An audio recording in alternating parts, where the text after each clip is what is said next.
একদমই ঠিক কথা। কারণ আমরা মাঝে মাঝে এই পার্কিনসন রোগটা নিয়ে আলোচনা করি। পার্কিনসন যে রোগটা, এটা আমাদের নিউরো ডিজেনারেটিভ একটা ডিজিজ, যেটা কিনা আমাদের মেইনলি ওকে। সেন্ট্রাল নার্ভাস সিস্টেম যেটা রয়েছে সেটা এফেক্টেড হয়। আমাদের মোটর এবং নন মোটর এই দুটো সিস্টেমই আমাদের প্রবলেমটা দেখা যায়। এবার পার্কিনসন যে ডিজিজটা, এটা কিন্তু বহু পূর্বে আয়ুর্বেদেও বলা ছিল, এবং এই রোগটার নাম আয়ুর্বেদে বলা হয় কম্পবাত।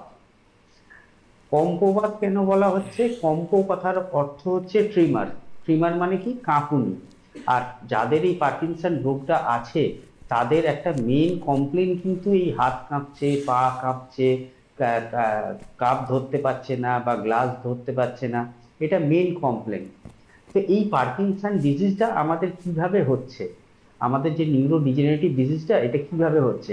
আমাদের মেইনলি এটা বলা হয় কি, এটা এক ধরনের জেরিয়াট্রিক প্রবলেম, যেটা আপনি প্রোগ্রামের শুরুতেই বললেন কি কম বয়স্কদের এটা খুব কম দেখা যায়। মেইনলি এজেড পার্সেন্টের, অ্যাভাব 50, 55 বা 60-র ওপরে গেলে তখন এই প্রবলেমটা বেশি পাওয়া যায়।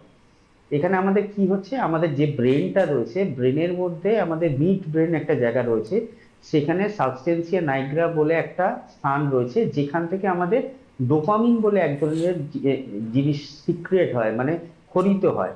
সেই ডোপামিন সিক্রিয়েশনটা যখন কমে যাচ্ছে বা কোনো কারণে হ্যাম্পার্ড হচ্ছে, তখন আমাদের এই ধরনের নিউরোডিজেনারেটিভ প্রবলেমটা আসছে এবং পার্কিনসন রোগটা তৈরি হচ্ছে।